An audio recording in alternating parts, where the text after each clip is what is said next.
సిలువను గూర్చిన వార్త నశించుచున్న వారికి వెర్రితనము గాని రక్షింపబడుచున్న మనకు దేవుని శక్తి. 1 కొరింథీ 1:18.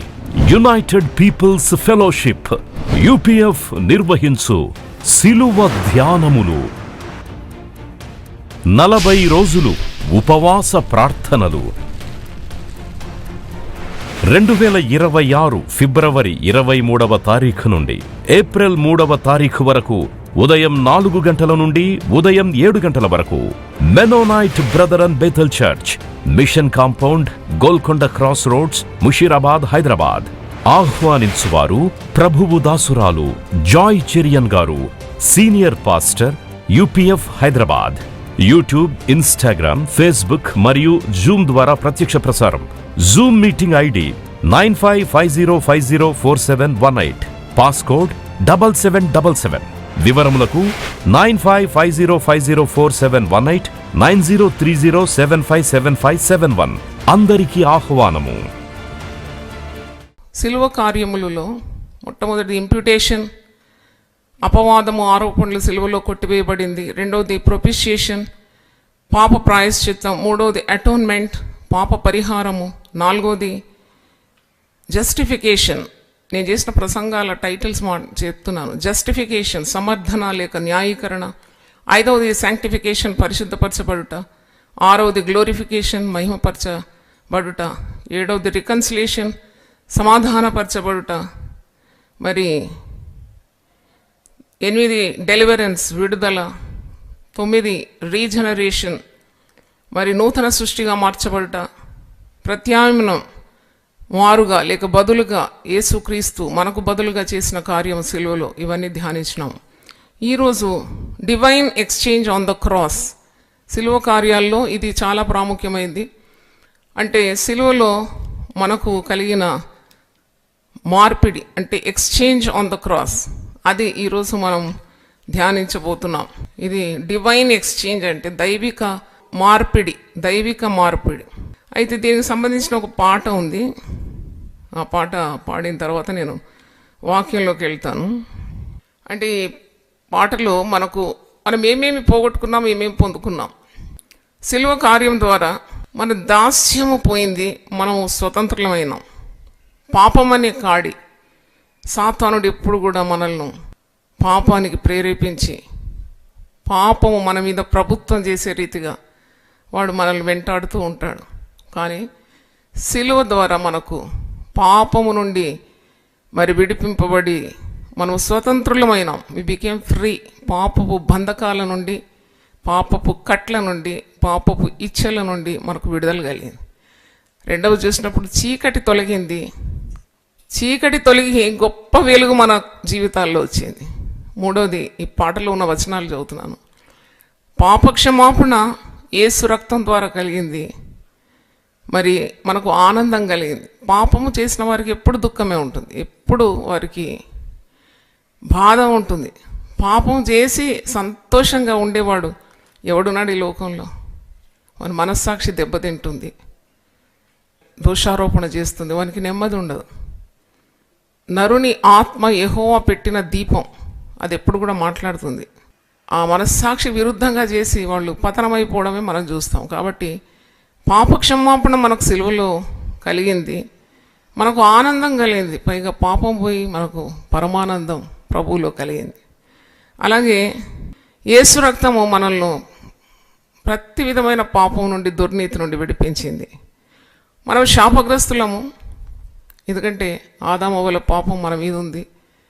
ఆ శాపాన్ని తొలగించి అబ్రహాంకి ఇచ్చిన ఆశీర్వాదాలన్నిటికీ వారసత్వం పొందుకున్నాం. అలాగే సిలువ రక్తం ద్వారా సైతాను ఓడిపోయింది.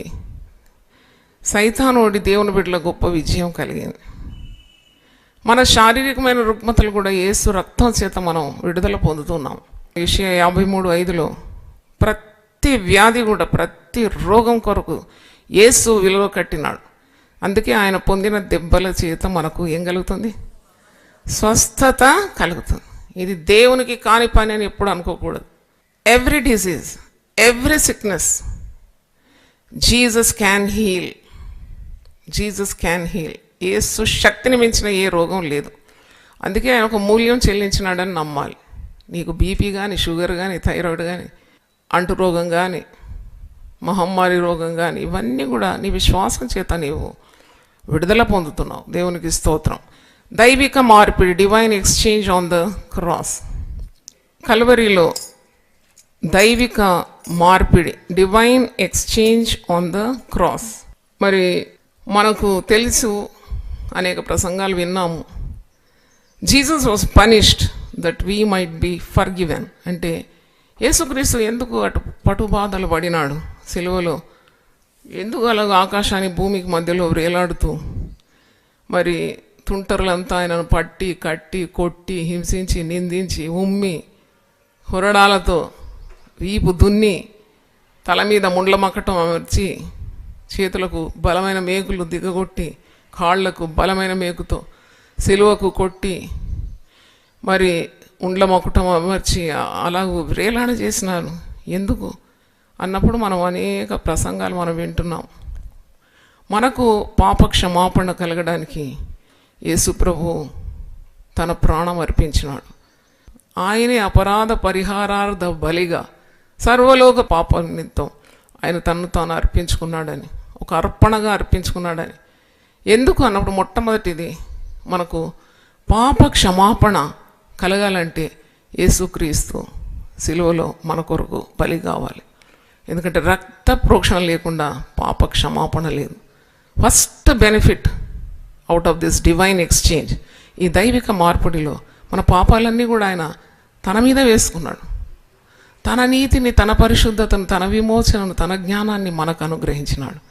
అందుకే క్రీస్తే నా నీతి, క్రీస్తే నా విమోచన, క్రీస్తే నా పరిశుద్ధత, క్రీస్తే నా జ్ఞానం అని పౌలు భక్తుడు అంటున్నాడు. He took all our sins on himself.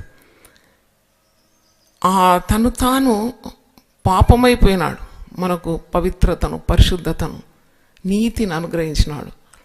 మరి రెండవ చూసినప్పుడు ఎందుకు యేసు ప్రభు సిలువలో గాయపడినాడు అన్నప్పుడు మనము యెషయా 53:5 మనం చదువుతాం. ఎందుకు ఇన్ని గాయాలు పొందినాడు యేసు ప్రభు అన్నప్పుడు దాని జవాబు అంటే ఒక దాదాపు 1000 సంవత్సరాల ముందే ప్రవక్త ప్రవచిస్తున్నాడు. యెషయా 53 యేసు ప్రభు యొక్క సిలువ త్యాగాన్ని ముందుగానే సూచిస్తుంది. అంటే ఇట్స్ ఎ ప్రాఫెసీ, ప్రవచనం అన్నమాట.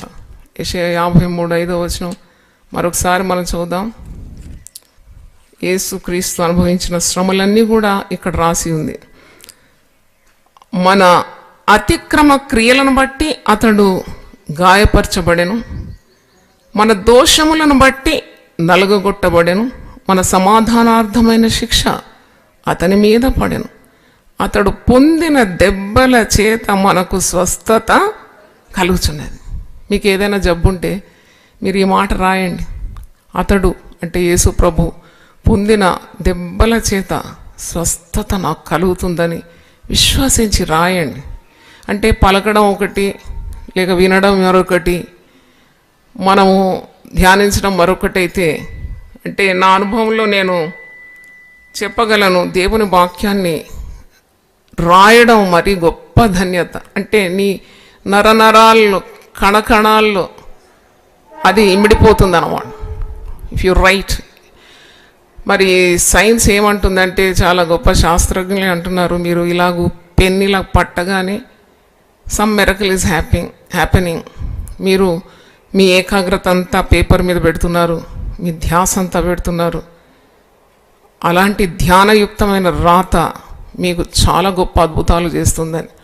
ఇవన్నీ తెలియకుండా నేను పరిశుద్ధాత్మ ప్రేరణతో మరి సంఘంలో మీరు వాక్యం రాయండి, వాగ్దానాలు రాయండి, మీకు ఏదైనా బాధ ఉంటే రాయండి, తప్పకుండా అది తొలగిపోతుంది, మిమ్మల్ని వదిలిపెట్టిపోతుందని చెప్పినాను. మరి సైన్స్ కూడా అదే పెద్ద వార్త దాని మీద వచ్చింది, రాయడం చాలా మేలని. ఎందుకంటే it takes your attention of the world. వేరే వేరే ధ్యాసల నుండి ఒక్క దగ్గర ఏకాగ్రత వచ్చి అది రాయడం ద్వారా ధ్యానిస్తుండగా మంట పుడుతుంది. కాబట్టి జబ్బున్న వాళ్ళందరూ ఇది రాయాలి. అతడు పొందిన దెబ్బల చేత మనకేం కలుగుతుంది? స్వస్థత కలుగుతుంది, కలగాల్సిందే. ఒక మెసేజ్ వచ్చింది సింగపూర్ నుండి, మరి ఆ సహోదరికి మొత్తం ఇంటెస్టైన్స్ అంతా ఇన్ఫెక్ట్ అయిపోయింది. మరి ఈరోజు సర్జరీ ఉంది. అమ్మ చిన్నపిల్ల 28 ఏళ్ళు, ప్రార్థన చేయండి అని. అప్పుడు మరి ఒకవేళ ఆమె ఈ వాక్యం వింటుంటే, సింగపూర్ నుండి కూడా వింటున్నారు కదా, ఈ ప్రపంచం 4 దిశల నుండి వాక్యం వింటున్నారు. తప్పకుండా ఇది రాస్తే సంపూర్ణమైన విడుదల వస్తుంది. ఇది సిలువలో జరిగిన మహత్కార్యం. అతడు పొందిన దెబ్బల చేత మనకు స్వస్థత కలిగింది. అంటే కేవలం ఆయన పాపాలే భరించినాడు, పాపులకు రక్షకుడు అని మాత్రం కాదు. సిలువలో చాలా కార్యాలు జరిగింది, ఎన్నెన్నో కార్యాలు జరిగింది. పాప క్షమాపణ జరిగింది, దాంతోపాటు రోగ నివారణ కూడా సిలువలో జరిగింది. చప్పలతో దేవుని స్తుతిద్దామా, హల్లెలూయా. అంటే యేసు ప్రభు కేవలం ఒక తలనొప్పి, ఒక కడుపు నొప్పిని బాగు చేస్తాడేమో, క్యాన్సర్ బాగు చేయలేడు, లేక మరొక మహమ్మారి రోగాన్ని నుండి విడిపించడానికి కాదు. Jesus can heal you of every disease. నమ్మాలి. ఆయన శరీరధారిగా ఉన్నప్పుడు ప్రతి రోగము, ప్రతి వ్యాధితో బాధపడుతున్న వారిని ఆయన దగ్గర తెచ్చి పాదముల దగ్గర పడేసినప్పుడు ప్రభు అందరిని ముట్టి స్వస్థపరిచినాడంట. దేవుని స్తోత్రం. వారందరూ బాగైనారని వాక్యంలో, యేసు పాదాల దగ్గర వచ్చిన వారు. కాబట్టి మొట్టమొదటిది మనం పాపములు క్షమింపబడుతుంది. రెండవది మన రుగ్మతలు లేక రోగము కుదురుతుంది సిలువ ద్వారా. ఆయనే భరించినాడు, ఆయన దెబ్బలు పొందినాడు, మనకు స్వస్థతనిచ్చినాడు. He took something from us and he gave something more blessed to us. మన అపరాధములను ఆయన తీసుకున్నాడు, మనకు పాప క్షమాపణ ఇచ్చినాడు, మన రోగములను ఆయన భరించినాడు. ఆయన పొందిన దెబ్బల చేత మనకు స్వస్థత కలుగుతుంది. మూడోది చూడండి, Jesus was made sin with our sinfulness that we may be made righteous with his righteousness. అంటే మనల్ని ఆయన నీతిమంతులుగా తీర్చడానికి ఆయన పాపిగా సిలువలో వేలాడినాడు. మరి మీకు జ్ఞాపకం చేస్తాను, 2 కొరింథీ 5:21. మాటి మాటికి ఒక వాక్యం తీయడం ద్వారా మీరు కంఠపాఠంగా నేర్చుకుంటారని నా భావం. 2 కొరింథీ 5:21. ఎందుకనగా మనం ఆయన యందు దేవుని నీతి అగునట్లు పాపమెరుగని ఆయనను మన కోసము పాపముగా చేశాను. He was made sin. He doesn't know sin. He has no guile, no sin in him. నాలో పాపం ఉన్నదని మీరు ఎవరైనా నిరూపించగలరా అని ఒకసారి ప్రభు అడుగుతాడు. Who can prove that Jesus has sin? Because he was sinless. పాపమే లేని పాపరహితుడు సిలువలో మన కొరకు మరి ఆయన పాపముగా చేయబడినాడు, మనకు తన నీతి అందించినాడు. ఎందుకనగా మనం ఆయన యందు దేవుని నీతి అగునట్లు, అంటే he imparted righteousness to us, took away all our sin on him. అంటే నీకు పవిత్రత, పరిశుద్ధత, నిష్కళంకత లేక నీతి కావాలంటే సిలువ తట్టు నిదానించి చూడాలి. ఆనాడు ఇత్తడి సర్పం మోషే మరి ఎత్తిపట్టి ఇశ్రాయేల్ అందరూ ఆ ఇత్తడి సర్పాన్ని చూసినప్పుడు వారు పాము కాటు విషము నుండి విడిపింపబడతారన్నారు కదా. అందుకే మీరు క్రొత్త నిబంధనలు చూసినప్పుడు అది ఇంకో ప్రసంగం, యోహాను సువార్త 3:14, మనుష్య కుమారుడు ఎత్తబడతాడు. ఆ మనుష్య కుమారుని చూచిన వారందరూ కూడా మరి తప్పకుండా విడుదల పొందుతారని యోహాను సువార్త 3వ అధ్యాయము 14వ వచనం ఒకసారి మీకు గుర్తు చేయాలి. జాన్ 3:14. మోషే సర్పమును ఎలాగ ఎత్తెను అలాగే అరణ్యములో మోషే సర్పమును ఎలాగ ఎత్తెను అలాగే విశ్వసించు ప్రతివాడును నశింపక ఆయన ద్వారా నిత్య జీవం పొందినట్లు మనుష్య కుమారుడు ఎత్తబడి. అంటే యేసు వైపు చూస్తున్నప్పుడు మనకు ఎన్ని సిలువ సిరులు నిజంగానే. మరి ఒక సహోదరి చెప్పినట్లు మీరు అన్నీ రాసినారు, నామాలు, వాగ్దానాలు, ఆదేశాలు, పిల్లల దీవెనలు, మరి ప్రొటెక్షన్ ప్రామిసెస్ అని ఇవన్నీ రాసినారు కదా. సిలువ సిరులు కూడా రాయాలి. తప్పకుండా ఆ చిన్న పుస్తకం కూడా రాయబడాలని మీరు ప్రార్థించండి. ఎన్ని సిరులు దాగి ఉన్నాయి సిలువలో. అందుకే సిలువను గూర్చిన వార్త ఇతరులకు ఎలాగుంది? వెరితనంగా ఉంది. కానీ రక్షింపబడుతున్న మనకు అది ఎలాగుంది? దేవుని శక్తి. హల్లెలూయా. నాకు అనిపిస్తుంది సిలువ ధ్యానాలని 40 రోజులు సరిపోతుందా? కాదు. ప్రతిరోజు ఒక 10-15 నిమిషాలన్నా సిలువ తట్టు చూస్తే ఎంత శక్తి ఉద్భవిస్తుంది. How powerful we become when we stare at the cross. కాబట్టి ఇవన్నీ కూడా మరి సిలువలో మన కొరకు ఇమిడి ఉందని మనం గ్రహించాలి. Jesus tasted death for us that we might share his life. Yesu ప్రభు మరణించినాడు అంటే దేవునికి మరణం ఉంటుందా అని మనం అనుకుంటాం కదా. Did God die? God never dies. Is the author of life. ఆయన మన జీవమునకు ఆధారభూతుడు, ప్రాణమునకు ఆయుస్సునకు ఆయన మూలమైన వాడు. ఆయన ఎలాగ చనిపోతాడు? కానీ ఆయన మరణము రుచి చూసినాడు. మనందరం కూడా ఆయన జీవమును రుచి చూడడానికి ఆయన మరణమై 3వ రోజు తిరిగి పునరుద్ధానుడైనాడు. దేవునికి స్తోత్రం. చప్పలతో దేవుని స్తుతిద్దామా? Hallelujah. He tasted death for us that we might share his life. అందుకే అంటాడు యోహాను సువార్త 10:10లో, నేను జీవము, సమృద్ధి అయిన జీవము నా గొర్రెలకు ఇవ్వడానికి నేను వచ్చినాను. Abundant life in Jesus. అది కేవలం it's possible only through his sacrifice of his life on the cross. ఆయన మరణించినందుకు మనం జీవంలోకి దాటిపోయినాం. అందుకే నా యందు విశ్వాసం ఉంచేవాడు నశింపక నిత్య జీవమును అందుకుంటాడు. హల్లెలూయా.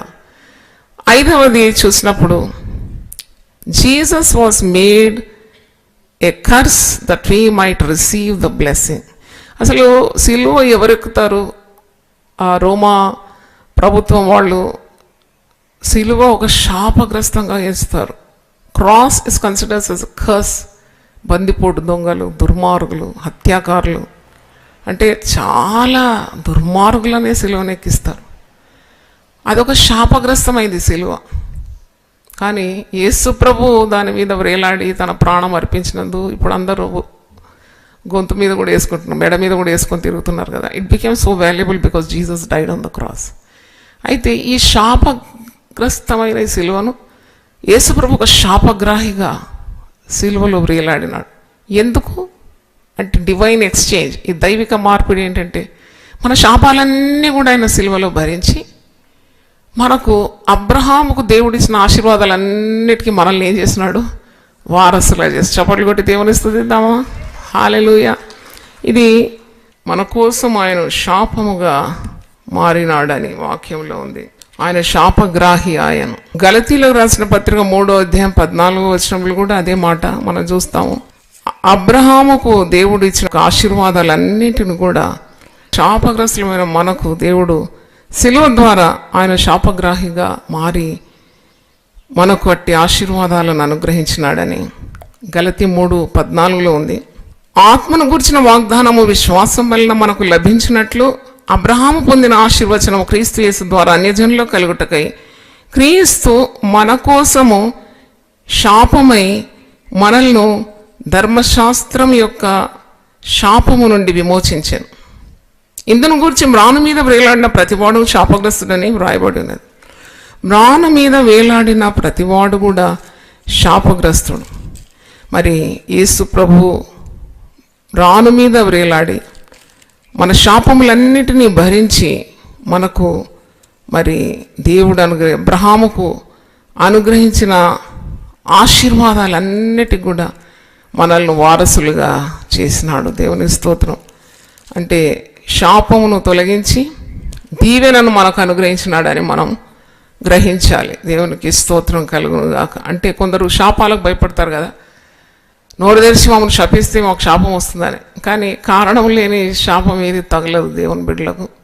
హేతువు లేని ఏ శాపం కూడా తగలదు. అది పిచ్చుకల్ని నెత్తి మీద నుండి ఎగిరిపోయినట్టు ఎగిరిపోతుంది అంతే. కానీ అందుకే ఎందుకంటే he has borne our curses. మన శాపాలన్నీ కూడా యేసు ప్రభు భరించినాడు. తర్వాత 6వది, Jesus endured our poverty that we might share his abundance. అంటే ఇప్పుడు అన్య మార్గాల్లో ఉన్నవారు యేసు ప్రభు ఇలాగూ సిలువలో వేలాడినాడంటే ఒక తీరుగా వారు ఎగతాళి చేస్తారు. ఏంటి, మీ దేవుడు పేదవాడు వస్త్రహీనుడై ఇలాగూ వేలాడుతున్నాడేంటి, ఆయన పుట్టుక కూడా ఒక వడ్రంగి కుటుంబంలో పుట్టినాడు, పేద వడ్ల కన్య గర్భంలో ఉద్భవించినాడు. అంటే మనం నమ్ముతున్నాము ఆయన రాజులకు రాజు, ప్రభులకు ప్రభు, సమీపింపరాని తేజస్సులో ఆయన మాత్రమే నివసించువాడు, అమరత్వం గలవాడు. మరి ఎందుకు ఇంత దీన దరిద్రత అనుభవించినాడు అంటే అది కూడా ఒక ఎక్స్చేంజ్ ఆన్ ద క్రాస్. అది పౌలు భక్తుడు ఇలాగ రాస్తున్నాడు 2 కొరింథీ 8వ అధ్యాయం 9వ వచనంలో, మీరు మన ప్రభు అయిన యేసు క్రీస్తు కృపను ఎరుగుదురు కదా. 2 Corinthians 8:9, మీరు మన ప్రభు అయిన యేసు క్రీస్తు కృపను ఎరుగుదురు కదా. ఆయన ధనవంతుడై ఉండి మీరు తన దారిద్ర్యం వలన ధనవంతులు కావాలని మీ నిమిత్తము దరిద్రుడాయ. అంటే శ్రీమంతుడు, మనకు తెలుసు శ్రీమంతుడు. ఈరోజు కూడా నేను ఈ మాట గుర్తొచ్చింది నాకు. నేను సిద్ధపడుతున్నప్పుడు శ్రీమంతుడు అనే నామం గుర్తొచ్చింది. 40 రోజుల ప్రయాణము, ఇది చాలా మహత్తరమైన కార్యం కదా అని నేను ఇలాగూ మానవ తలంపు రాగానే వెంటనే పరిశుద్ధాత్ముడు శ్రీమంతుడు అనే ఒక మాటను నాకు సుత్తె కొట్టినట్టు అనిపించింది. నా ప్రభు శ్రీమంతుడు, తన ఐశ్వర్యం చొప్పున క్రీస్తు యేసునందు మరి ప్రతి అవసరత కూడా ఆయన తీరుస్తాడు అని నాకు ఎంత విశ్వాసం వచ్చిందో. అయ్యో, నా ప్రభు శ్రీమంతుడు, సిలువలో దరిద్రుడుగా వేలాడినాడు. ఆయన దారిద్ర్యం వలన మరి మనమందరం కూడా ధనవంతులు కావాలని ఆయన దరిద్రుడు. ఆయన ఎంత గొప్ప ప్రభు కదా. ఎంతమంది మరి యేసు ప్రభు పేరు చెప్పుకొని బ్రతుకుతున్నారు కదా, ఎంతోమంది. అంటే అందరు కాదు, ఏ ఉద్యోగం లేకుండా సేవ అని చెప్పి సంకల బైబిల్ పట్టుకొని తిరుగుతూ ఉంటారు. అంటారు కదా, చెట్టు పేరు చెప్పి చింతకాయలు అమ్ముకున్నట్టు. వానికి ఆత్మ ఉండదు, వానికి పిలుపు ఉండదు, ఏం లేదు, ఏదో 4 రాళ్ళు సంపాదించుకోవాలి. అంటే వాళ్ళు కూడా ధనవంతులు అయిపోతున్నారు చూడండి. ఇది చాలా గొప్ప కార్యం. ప్రభు సిలువలో ఈ ఆశీర్వాదం మనకు అనుగ్రహించినాడు. మన పేదరికం భరించినాడు, అన్నీ భరించినాడు. కల్వరికి శిలువ భారం భరించినాడు, అంటే అన్నీ భరించినాడు. మనం ఎక్స్చేంజ్ చేసుకుని బార్టర్ సిస్టమ్ అంటారు కదా, మనకున్నవి ఏదో ఇస్తే వాళ్ళకు కలిగినది మనకి ఇస్తారు. Both are happy. చూడండి, మనం వీధుల్లో గుండా వెళ్తారు, పాత బట్టలకు కొత్త గిన్నెలు అని అంటుంది. ఇది ఏదో పాత బట్టలు ఇస్తే కొత్త గిన్నెలు ఇస్తుంది. అయితే ఆమెను పిలుస్తాము, పాత బట్టలు అన్నీ ఇచ్చేస్తుంటే ఏదో కొత్త కొత్త గిన్నెలు ఇస్తూ ఉంటుంది. అంటే మీకు అర్థం కావాలని చెప్తున్నాను, మన పాత రోత భ్రష్టమైన బ్రతుకు శాపగ్రస్తమైంది, మరి రోగంతో కూడింది. ఈ పనికిరాని జీవితాన్ని ప్రభుకు అప్పగిస్తే ప్రభు మనకు సిలువ ద్వారా ఆశీర్వాదము, ఐశ్వర్యము, జీవము, సమృద్ధి, ఎన్నెన్ని ఆశీర్వాదాలు సిలువ ద్వారా ఉన్నాయి. దేవునికి స్తోత్రం, హల్లెలూయా. మనల్ని ధనవంతులు చేయడానికంట. అదెంత మంచి మాట. ఇప్పుడు నేను మిమ్మల్ని అడుగుతాను, మీలో ఎంతమందికి ధనవంతులు కావాలన్నట్టు మీరు ఇట్లా పెట్టుకుంటారా చెయ్యి? ఎప్పుడు పెట్టుకోరు. మీకు ఎంతమందికి ఆస్తి కావాలంటే ఇట్లా పెట్టుకుంటారా? లేదు, ఆస్తి కడతారు. అమ్మా, నిన్న కూడా ఒక చదివాడు, అమ్మ కొత్త ఇల్లు కావాలమ్మా. అప్పుడు నాకు మనసులో ఒక మాట మెదిలింది, ఈమెకు కొత్త ఇల్లు కావాలి. మా తల్లి కూడా ప్రార్థన చేసేది. మేము 6గురం. అయితే అమ్మ, ప్రతి ఒక్కరు కూడా సొంత గృహం ఉండాలి, నా పిల్లలు కిరాయి కట్టొద్దు, నా పిల్లలకు సొంత గృహం ఉండాలని ప్రార్థన చేసింది. మాకు అందరికీ కూడా దేవుడు సొంత గృహాలు ఇచ్చినాడు. దేవుని స్తోత్రం, హల్లెలూయా. ఒకటి కాదండి, 2-3 ఇండ్లు ఇచ్చినాడు దేవుడు. దేవుని సన్నిధిలో నిలబడి చెప్పాలి కదా నేను. అంటే గొప్ప చదువులు ఇచ్చినాడు, గొప్ప ఉద్యోగాలు ఇచ్చినాడు, గొప్ప గృహాలు ఇచ్చినాడు. అని చూడండి, ఎప్పుడైనా క్రీస్తు మహిమ శక్తి మనం రుచి చూస్తే ఎంత గొప్పది అనిపిస్తుంది నాకు. అప్పుడు నిన్నటి రోజు నాకు ఆ మాట గుర్తొచ్చింది. ఏంటంటే పాపం సహోదరి సొంత గృహం కావాలని అడుగుతుంది కదా. వెంటనే నక్కలకు బొరియలున్నాయి, ఆకాశ పక్షులకు గూళ్ళున్నాయి, మనిషి కుమారునికి తలవాల్చటకైనను స్థలము లేదు. ఎందుకు అంత దరిద్రత? యేసుడు ఈ లోకంలో ఉన్నప్పుడు ఒక పెద్ద మహల్ కట్టుకొని నేను యేసు ప్రభువును, నేను దైవ కుమారుని అని కొద్దిగా కోటు బూట్ వేసుకొని కొద్దిగా స్టైల్గా ఎందుకు లేడు అనిపిస్తుంది. మరి భూప్రజలందరూ ఆయన వశంలో ఉన్నారు. సర్వభూమి ఆయనది కదా, భూమి దాని సంపూర్ణతయు ఆయనదే. అయినా కానీ ఆయన ఎందుకు అనుభవించినాడు ఆ పేదరికం? పన్ను కట్టడానికి కూడా డబ్బు లేదండి. పేదరితో అంట పోయి ఆ చేపను పట్టుకో, దాంట్లో ఉన్నది షెకీలు పన్ను కట్టి. అంటే ఆయన ఈ లోకానికి వచ్చింది ఏదో ధనం కూర్చుకోవడానికి కాదు. భూమి మీద మీరు ధనం కూర్చుకోవద్దు అంటాడు. అంటే ఎందుకు వచ్చినాడు మరి యేసు ప్రభు? ఆయన ధనవంతుడై ఉండి అంటే ఆయనకి ఏమీ తక్కువ లేదు. కానీ తన దారిద్ర్యం వలన మీరు ధనవంతులు కావాలని మీ నిమిత్తము ఆయన దరిద్రుడాయను. హల్లెలూయా. 2 కొరింథీ 8:9 ఇప్పుడు గుర్తు రావాలి మీకు ఇల్లు లేదన్నా, వాకిలు లేదన్నా, డబ్బులు లేదన్నా నాకు చాలా సంతోషం అనిపించేది. అమ్మో, దేవుడు ఒక మందిరం ఇవ్వడం మనకు తప్పకుండా ఇస్తాడు. మీరు నమ్మితే గట్టిగా చప్పట్లు కొట్టండి. నేనేదో నమ్ముతున్నాను, పూర్తి విశ్వాసం నాకు. నేను దేవుని మహిమను చూస్తాను తప్పకుండా. అయితే ఎందుకంటే ఆయన తను ప్రేమించే వారిని పేదరికంలో ఉంచడు, వారిని ఆస్తికర్తలుగా చేస్తానన్నాడు. వారి నిధులను ఏం చేస్తానన్నాడు? నింపుతాడు. అప్పు ఇచ్చేవారిగా ఉంటారట, వాడు అప్పు పుచ్చుకోకుండా ఉంటారంట. ఎంతో గొప్ప కార్యము. దేవునికి స్తోత్రం. ఎన్ని ఆశీర్వాదాలు అయింది ఇప్పుడు? 6, 7 చూడండి. Jesus bore our shame that we might share his glory. చూడండి, పాపము, అతిక్రమము లేక తప్పులు చేస్తే సిగ్గు, అవమానము, నిందలు ఇవన్నీ వస్తాయి, తప్పకుండా వస్తాయి. పట్టుబడనంత మాటుకు కొద్దిగా తప్పించుకుంటారు, కానీ పాపం తప్పకుండా ఏమవుతుంది? పట్టుబడుతుంది. నేను ఒక ప్రసంగంలో చెప్పాను, పాపము చేసిన వాడు తప్పకుండా చేదు ఫలాన్ని అనుభవిస్తాడు. పాపం ఎప్పుడు దాగి ఉండదు, అటం బాంబ్ పేలినట్టు పేలుతుంది ఒకరోజు. అప్పుడు అందరూ చూస్తారు, అయ్యో వీడు ఇంత పాపం చేసినోడా, దరిద్రుడు అని అనుకుంటాను. అయితే అవమానం కలుగుతుంది, ఎన్ని నిందలు కలుగుతుంది పాపం ద్వారా. నన్ను అడిగితే పాపం ద్వారా ఒరిగింది ఏది లేదు. షేమ్, అవమానం తీసుకొస్తుంది వ్యక్తికి. అయ్యో వాడు బైబిల్ పట్టుకుంది మనుషులందరినీ మోసం చేసినాడు కదా అని అంటారు కదా. అంటే సిగ్గు, అవమానము, తృణీకారము ఇవన్నీ కలుగుతుంది పాపం ద్వారా. కానీ యేసు ప్రభు ఈ డివైన్ ఎక్స్చేంజ్ ద్వారా చూడండి, ఏ పాపి అయినా యేసు ప్రభు నామంలో విశ్వసించి వాడు రక్షణ మార్గంలో వస్తే వాడు భక్తుడైపోతున్నాడు. చూడండి, కొత్త పేరు వానికి, కొత్త పేరు దేవుడు అనుగ్రహిస్తాడు. మునుపటి జీవితం చూసినప్పుడు మరి ఎన్ని పాపాలు చేసినాడు, ఎంతమందిని ముంచినాడు, ఎంత ద్రోహం చేసినాడు, ఎంతగా కుటుంబానికి కన్నీరు తీసుకొచ్చినాడు. కానీ క్రొత్తగా మారిపోయినాడు. అంటే ఇది డివైన్ ఎక్స్చేంజ్, ఇది మార్పిడి. ప్రభు తన శిలువ మరణం ద్వారా వీరికి వచ్చిన పాపం ద్వారా వచ్చిన సిగ్గు, అవమానం, నిందలన్నీ కూడా కొట్టివేసి మహిమతో అలంకరిస్తున్నాడు. దేవుని స్తోత్రం. Hallelujah. God is honouring him. అంటే ఒక క్రొత్త పేరు, క్రొత్త బిరుదు, ముందు ప్రిఫిక్స్లు, సఫిక్స్లు పెట్టుకొని సో అండ్ సో అని అంటారు కదా. కానీ ప్రతి ఒక్కరికి కూడా పాత రోత జీవితం ఉంటుంది. అది యేసు రక్తం ద్వారా, సిలువ ద్వారానే వారికి ఆశీర్వాదం వచ్చింది.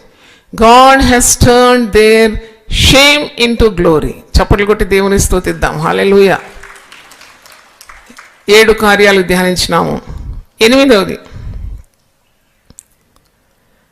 మరి యేసు ప్రభు తృణీకారం పొందినాడు. అందరూ ఆయన తృణీకరించినారు. He experienced rejection on the cross. శిలువ దగ్గర ఉండడానికి కూడా వారికి శక్తి లేకుండేది కదా శిష్యులకు.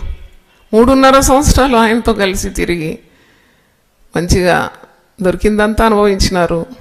యేసు ప్రభుతో ఉంటే ఇంకా ఏం తక్కువ ఉంటుంది? అన్నీ అనుభవించినారు. ఆయన ప్రేమను అనుభవించినారు, ఆయన శక్తిని అనుభవించినారు. ఆయన అన్ని అద్భుతాలు చేస్తుంటే మనమైతే చూడలేదు, కానీ వీరంతా అద్భుతాలు చూసినారు. ఆయన సిలువ దగ్గర నిలబడడానికి వారికి శక్తి లేకుండేది. They rejected him. అంటే వారు పారిపోయినారు.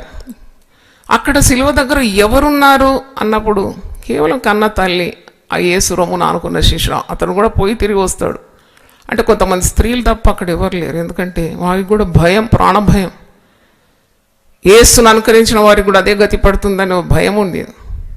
మరి he was rejected of men. అది కూడా యెషయా 53లో మనం ఉంది కదా, ఆయనను తృణీకరించినారు. ఆయన వ్యసనాక్రాంతుడైనాడు, దుఃఖాక్రాంతుడైనాడు, వ్యాధిని అనుభవించిన వానిగా అందరూ ఆయనను తృణీకరించినారు. కానీ ఆ తృణీకారము పొందినాడు.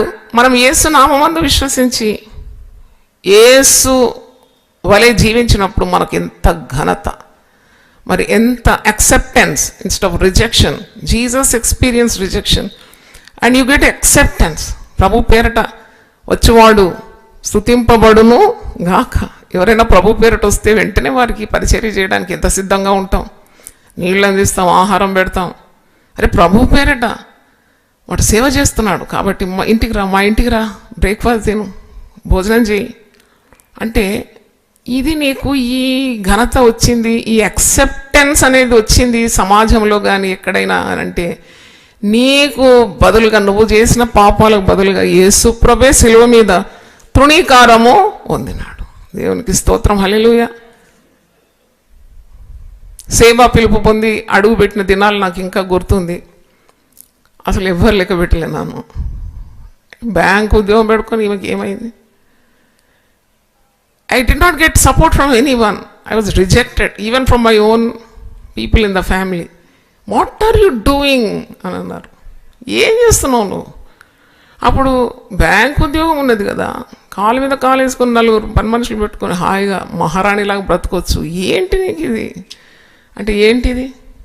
సిల్వ ప్రేమ. నన్ను పిలుచుకున్నాడు ప్రభు, నేను ఆయన సేవ చేయాలి, ఆ ఉద్యోగం కూడా వదిలిపెట్టాలి, పుస్తకాల సేవ చేయాలి. బ్యాంక్ ఉద్యోగం ఎవరైనా పెడతారా? ఒక ఉద్యోగం దొరకాలంటే ఎన్ని పరీక్షలు రాయాలి, ఎన్ని రౌండ్స్, ఇంటర్వ్యూలు, ఇవన్నీ అయినాక బ్యాంక్ ఉద్యోగం దొరికినాక అది వదిలిపెట్టడం అంటే పిచ్చి కాకుంటే ఏంటి? ఒక దగ్గర బంధువు అంటున్నాడు నన్ను, అందరికీ చింతకాయంత పిచ్చి అయితే ఉంటుంది ప్రతి ఒక్కరికి, కానీ నీకు నిమ్మకాయ అంత ఉన్నది అన్నాడు. అయ్యా నిమ్మకాయ కాదు, నాకు పెద్ద పుచ్చపండు అంత, లేకుంటే ఇంకేదో నాకు గుమ్మడికాయ అంత పిచ్చి ఉంటేనే నేను సేవ చేస్తాను అన్న. ఇప్పుడు ఆ పిచ్చి నాకు ఆనందమైంది, వారికి కూడా ఆనందమైంది. దేవుని స్తోత్రం, చప్పట్లు కొట్టి దేవుని స్తుతిద్దాం. అయితే అంటే చూడండి, ఇట్టి తృణీకారము ప్రభు నామం నిమిత్తం మనం భరిస్తున్నాం, కానీ అది గొప్ప మహిమకు కారణంగా అవుతుంది.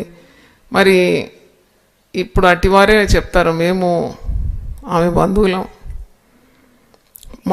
మాకు క్లోజ్ రిలేటివ్, లేక మా సో అండ్ సో అని చెప్పుకుంటారు. అంటే చూడండి, యేసు సిలువలో మరణించిన ప్రతిఫలంగానే మనకి ఇలాంటి యాక్సెప్టెన్స్, అంగీకారం ప్రజల్లో కలుగుతుంది. దేవుని నామానికి మహిమ కలుగునుగా. చూడండి, ఆయన ఒంటరిగా ఎందుకు వేలాడినాడు? బందిపోటు దొంగల మధ్యలో వేలాడినాడు. He was rejected of all people and he was nailed to the cross and hanged amidst that బందికోట్స్, అంటే బందిపోటు దొంగల మధ్యలో.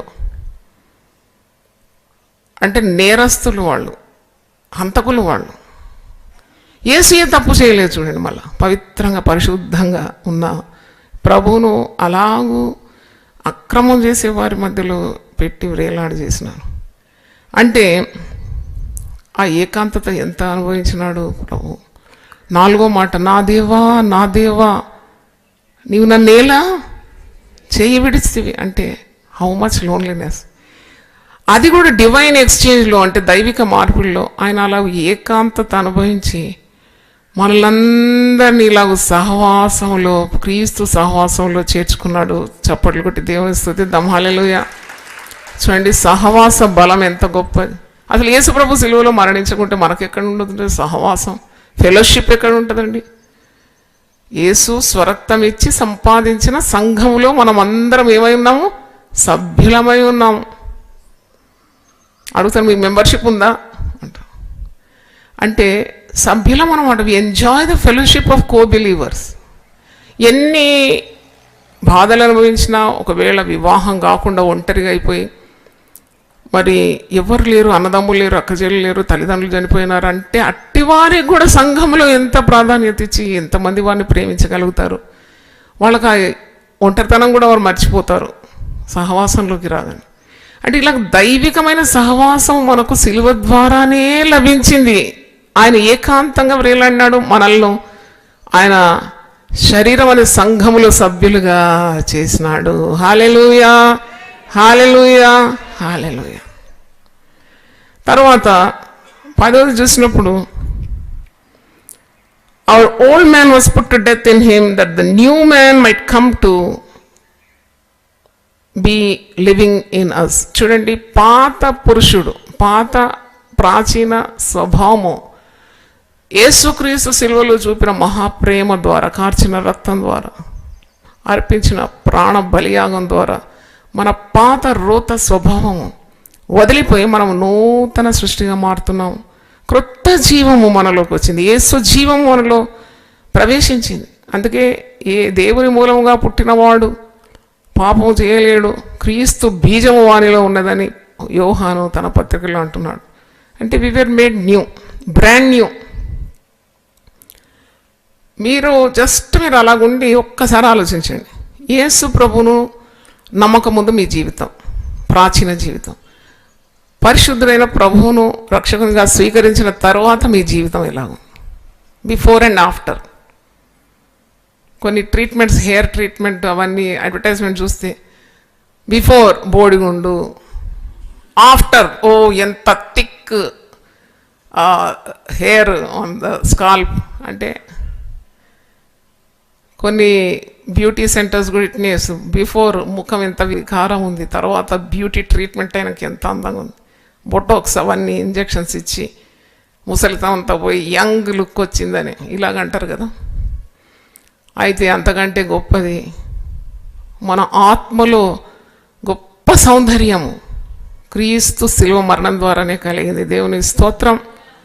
పగ, ఈర్ష్య, కోపం, కళ్ళ, అబద్ధాలు, మరి వైరాగ్యం, ఇవన్నీ కూడా శిలువ రక్తం ద్వారా కడగబడి ప్రేమ, సంతోషం, సమాధానం, దీర్ఘశాంతం, విశ్వాసం, సాత్వికం, దయాళుత్వం, మంచితనం, వారేనా వీరు అన్నట్టు మారిపోయినాం. దేవునికి స్తోత్రం. హల్లెలూయా. ఈ 10 కార్యాలు మీరు జ్ఞాపకం ఉంచుకోవాలి. Divine exchange on the cross, సిలువ కార్యములు అన్నప్పుడు ఈ 10 కార్యాలు కూడా మీ మదిలో మెదలాలి. 1, మనము క్షమాపణ పొందు నిమిత్తం ఆయన గాయపరచబడినాడు. 2వది, ఆయన పొందిన దెబ్బల చేత మనకు స్వస్థత లభిస్తుంది. 3వది, మనము పరిశుద్ధులగుటకు దేవుని నీతిని మనం పొందుకున్నట్లు ఆయన పాపముగా, మన కోసము పాపముగా మరి సిలువలో వ్రేలాడినాడు. తర్వాత ఆయన జీవము మనం అనుభవించినట్లు ఆయన మరణాన్ని సిలువలో రుచి చూచినాడు. మనము ఆశీర్వాదానికి వారసులగుటకు ఆయన శాపగ్రాహిగా సిలువలో వ్రేలాడినాడు. తర్వాత మన కోసం, మనల్ని ధనవంతులు చేయడానికి ఆయన సిలువలో దరిద్రుడిగా వ్రేలాడినాడు.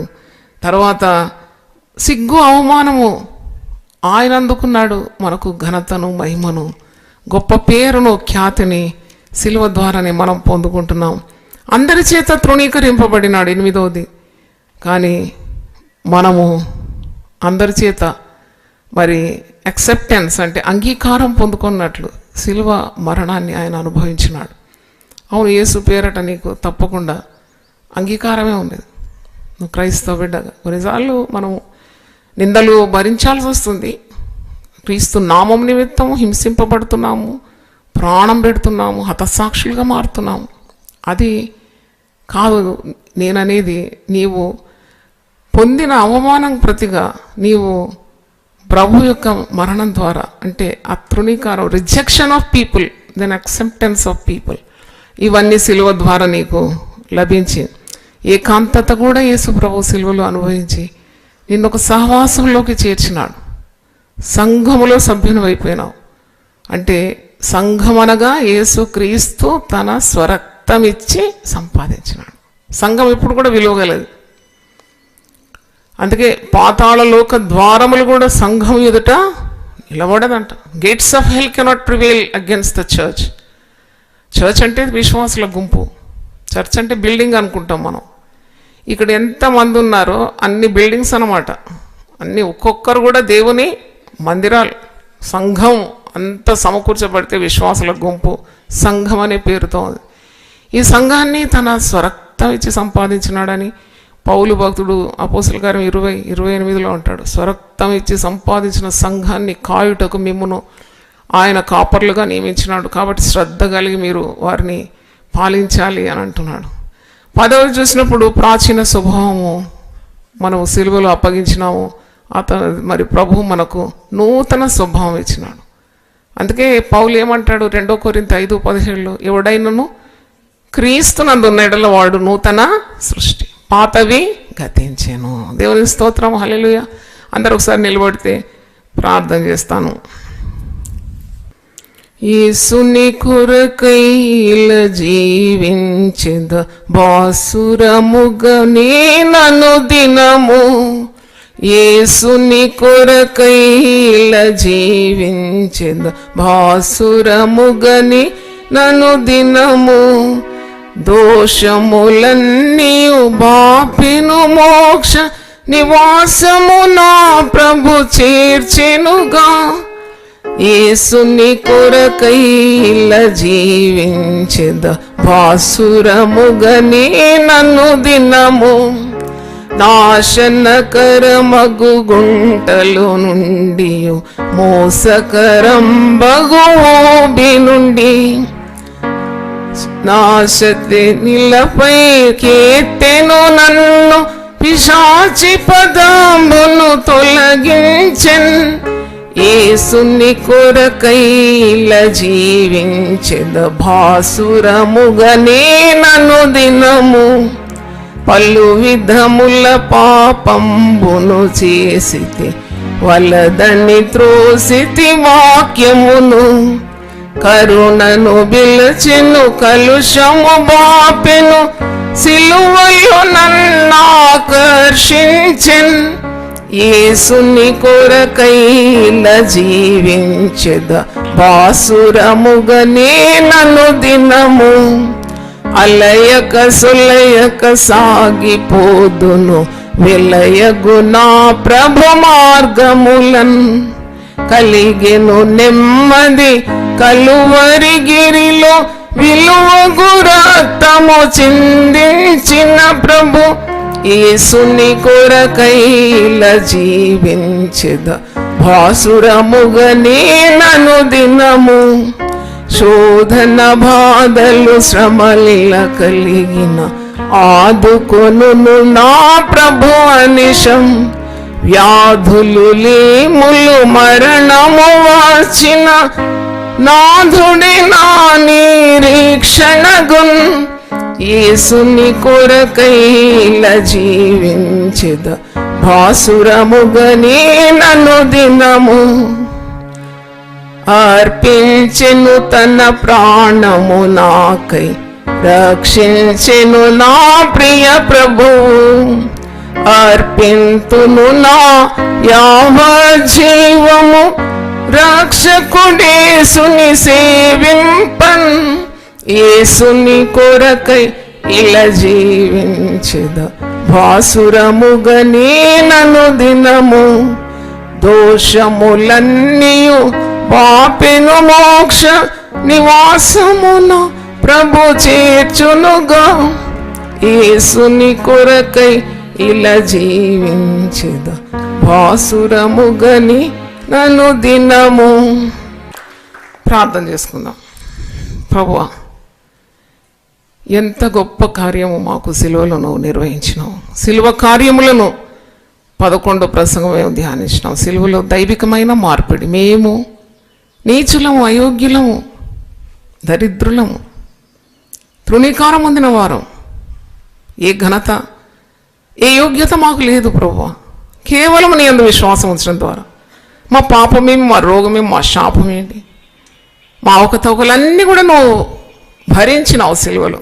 మాకు పైగా జీవాన్ని ఇచ్చినావు, క్రొత్త హృదయం ఇచ్చినావు, నూతన హృదయాన్ని ఇచ్చినావు, ఐశ్వర్యం ఇచ్చినావు, జ్ఞానం ఇచ్చినావు, ఆరోగ్యం ఇచ్చినావు ప్రభువా. పాత రోత స్వభావాలు తొలగించి క్రొత్త నూతనమైన స్వభావాన్ని అనుగ్రహించినావు.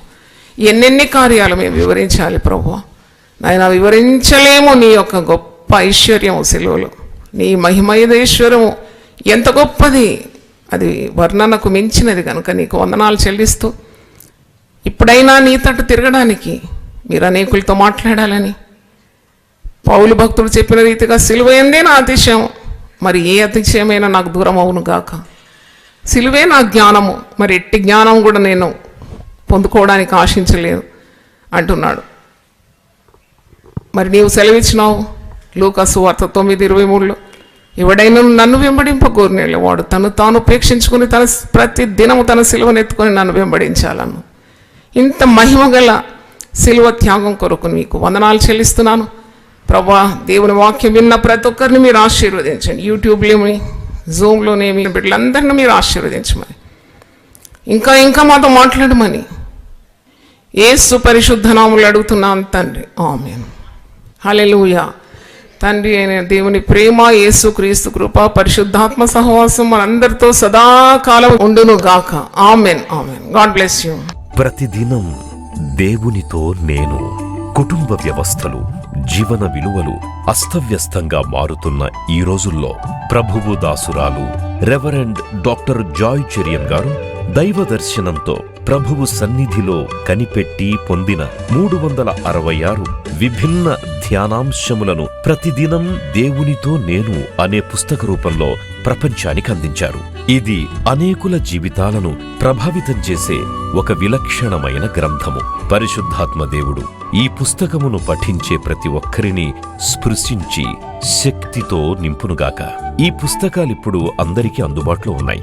ఈ నూతన సంవత్సరంలో దీనిని మీరు ధ్యానించండి, మీ బంధుమిత్రులకు ఆత్మీయ బహుమతిగా అందించండి. పుస్తక ప్రతుల కొరకు సంప్రదించవలసిన ఫోన్ నంబర్లు 9550504718, 9030757571.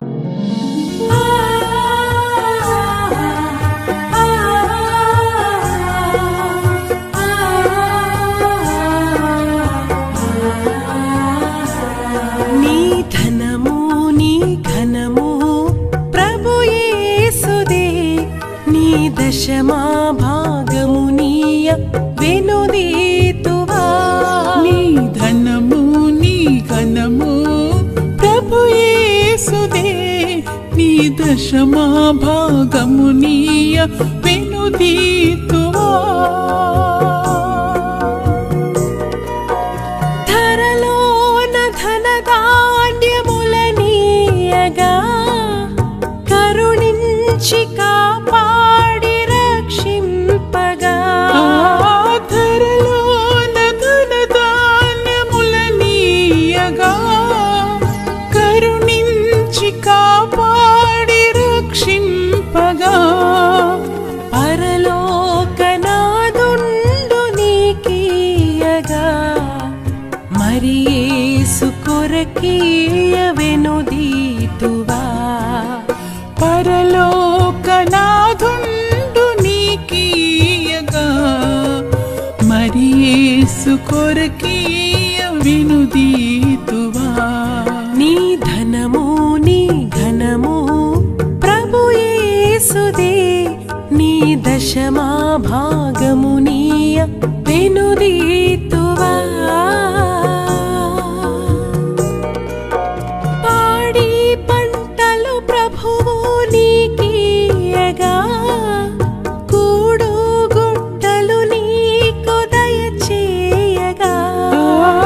పాడి పంటలు ప్రభు నీకీయగా కూడు గుట్టలు నీకు దయచేయగా. వీడంగ ప్రభు యేసు నామంబును గడువేల. సిలువను గూర్చిన వార్త నశించుచున్న వారికి వెర్రితనముగాని, రక్షింపబడుచున్న మనకు దేవుని శక్తి. 1 కొరింథీ 1:18. యునైటెడ్ పీపుల్స్ ఫెలోషిప్ యూపీఎఫ్ నిర్వహించు సిలువ ధ్యానములు. 40 రోజులు ఉపవాస ప్రార్థనలు. 2026 ఫిబ్రవరి 23వ తారీఖు నుండి ఏప్రిల్ 3వ తారీఖు వరకు ఉదయం 4 గంటల నుండి ఉదయం 7 గంటల వరకు Mennonite brethren Bethel church, mission compound, Golconda cross roads, Musheerabad, Hyderabad. ఆహ్వానించువారు ప్రభువు దాసురాలు Joy Cherian garu, senior pastor, UPF Hyderabad. YouTube, Instagram, Facebook మరియు జూమ్ ద్వారా ప్రత్యక్ష ప్రసారం. Zoom meeting ID 9550504718, passcode 7777. వివరములకు 9550504718, 9030757571. అందరికీ ఆహ్వానము.